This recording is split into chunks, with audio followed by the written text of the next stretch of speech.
Décibels. D'histoire. La série musique et histoire. Histoire et musique. De Chandail et Chignon. Le podcast des médiathèques de Saint-Médard-en-Jalles.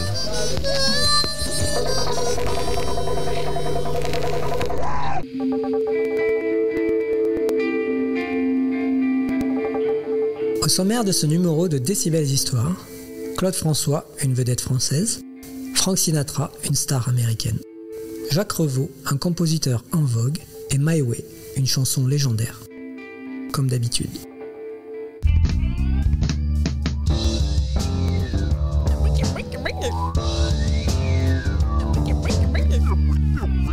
Cet entrefilet culturel vous est présenté par Thierry Asdar, bibliothécaire expert des musiques modernes et populaires américaines du XXe siècle. La chanson Comme d'habitude, popularisée en 1967 par Claude François, reste aujourd'hui encore le titre francophone le plus repris internationalement. Plus largement, et en fonction des sources, elle apparaît régulièrement parmi les classements des 10 chansons les plus reprises dans le monde. Comme d'habitude, devient My Way en 1968, sous la plume du chanteur et crooner canadien Paul Anka. Cette adaptation anglaise connaît ensuite un énorme succès mondial grâce à l'interprétation qui en est faite en 1969 par l'immense star américaine Frank Sinatra. Mais avant de s'appeler Comme d'habitude ou My Way, cette chanson, composée par le français Jacques Revaux, connaît de nombreuses péripéties. Elle porte différents titres comme For Me ou Even the Fool Learns to Love. Selon Jacques Revaux, son compositeur, cette chanson n'est au départ ni meilleure ni moins bonne qu'une autre. Alors, pourquoi suscite-t-elle autant de reprises et comment devient-elle un incontournable de la pop culture internationale ? Bibliothécaire, spécialiste en rien, Ou presque. intéressé partout. Plus ou moins. Chandail et Chignon, le podcast vraiment très intéressant. Hallucinant. C'est possible ça ? À l'origine de la chanson Comme d'habitude ou My Way, il y a un homme, son compositeur Jacques Revaux. Fils d'un couple de commerçants parisiens, Jacques Revaux découvre le monde du spectacle en 1956. Il est alors âgé de 16 ans. C'est une comédienne, rencontrée un peu par hasard, qui l'introduit progressivement dans le monde du cinéma. Très vite, il est émerveillé par ce nouvel univers artistique.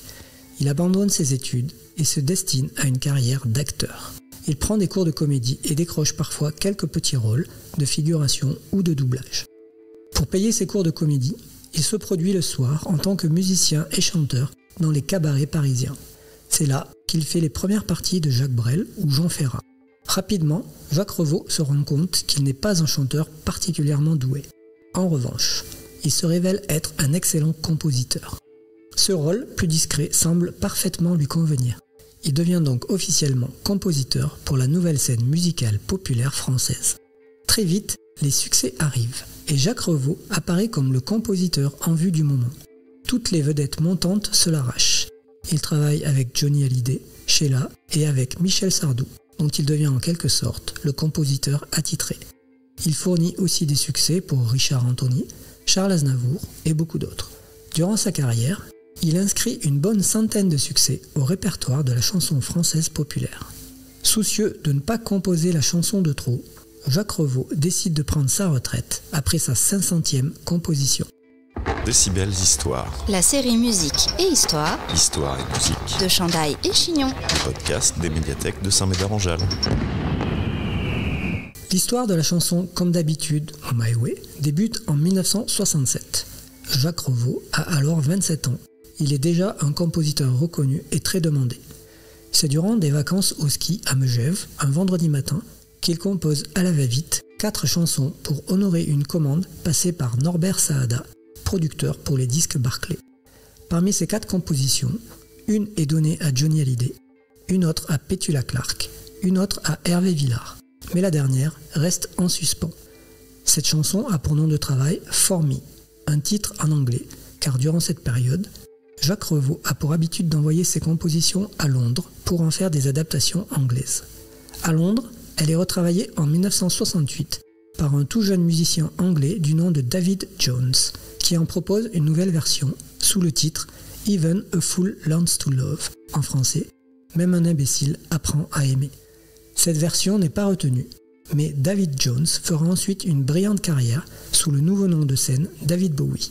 Il s'inspire d'ailleurs de cette mélodie pour composer sa chanson Life on Mars au début des années 70. Pendant ce temps, en France, cette chanson de Jacques Revaux est refusée par Michel Sardou, Hugo Frey, Dalida et Petula Clark. Seul Hervé Villard se montre intéressé, mais Jacques Revaux préfère la proposer à Claude François, qui refuse à son tour. Pourtant, 6 mois plus tard, Claude François sollicite à nouveau Jacques Revaux et finit par accepter ce titre.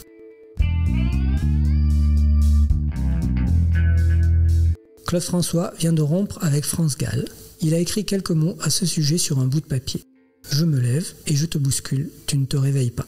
Cette petite phrase s'adapte presque parfaitement à la musique et à la mélodie de la chanson. Il suffit d'y rajouter une note pour que texte et mélodie fonctionnent parfaitement ensemble. Cette petite note de plus et cette première phrase sont en réalité les seules modestes contributions de Claude François à la réalisation de cette chanson, composée par Jacques Revaux et dont le texte final est écrit dans les jours qui suivent par Gilles Thibault, jeune parolier qui travaille déjà pour Johnny Hallyday. La chanson devient alors comme d'habitude. Elle raconte l'histoire d'un amour finissant, inspiré par la rupture entre Claude François et France Gall. La chanson est enregistrée à Londres sous la houlette de l'arrangeur-compositeur anglais David Whittaker, qui en réalise les somptueux arrangements et orchestrations. Comme d'habitude, paraît au mois de novembre 1967 et n'obtient qu'un succès modeste. Il s'en vend 200 000 exemplaires, ce qui est bien, mais reste peu pour Claude François, dont les plus gros succès atteignent des chiffres 3 ou 4 fois plus importants. Ce n'est qu'au mois de février 1968, soit 4 mois après sa sortie, que la chanson atteint enfin la première place du hit parade en France. C'est à ce moment-là que le chanteur-crooner canadien Paul Anka découvre cette mélodie qui lui tape dans l'oreille durant des vacances en France. Il obtient une option sur les droits de cette chanson pour 6 mois, dans le but d'en faire une adaptation anglaise. Sous sa plume, comme d'habitude, devient My Way. En anglais, la chanson n'a plus du tout la même signification. Il ne s'agit plus d'une histoire d'amour finissante. Cette version anglaise évoque la fierté ou la satisfaction d'avoir mené sa vie avec des réussites et des échecs, mais toujours à sa façon. Paul Anka propose alors la chanson à l'immense star américaine Frank Sinatra. Frank Sinatra enregistre My Way le 31 décembre 1968.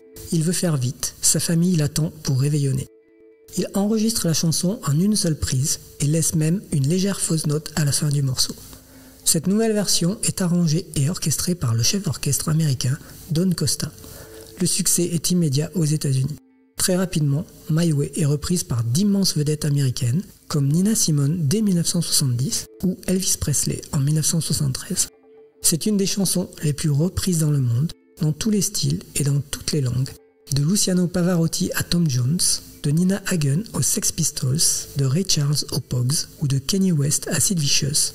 Selon Jacques Revaux, il en existe plus de 3000 reprises officielles.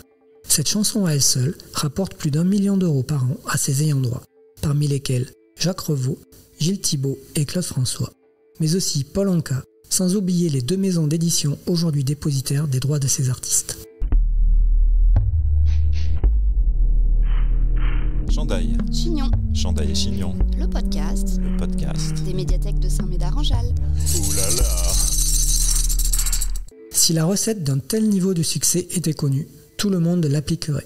En ce qui concerne My Way, on peut avancer l'idée que la mélodie immédiate de la chanson a contribué à son succès. L'universalité des paroles anglaises y est sans doute aussi pour quelque chose. Le texte de My Way concerne potentiellement tout le monde un jour ou l'autre. Quelles que soient ses origines, son sexe, son histoire ou ses convictions, l'idée de se retourner sur sa vie et d'en faire un bilan est envisageable par absolument tout le monde. Son titre complet anglais, I Did It My Way, je l'ai fait à ma façon, parle de façon universelle. Tout le monde peut s'identifier ou au moins se sentir concerné par ce texte, et c'est peut-être ça la clé de ce succès. Semez vos envies et cultivez votre curiosité en attendant le prochain podcast des médiathèques de Saint-Médard-en-Jalles. Abonne-toi. C'est comme ça que tu l'avais imaginé? Non, c'est pas top, c'est pas top. Ça c'est moche, ça c'est très très moche. Décibel, Histoires. la série musique et histoire Histoire et musique. de Chandail et Chignon. Le podcast des médiathèques de Saint-Médard-en-Jalles.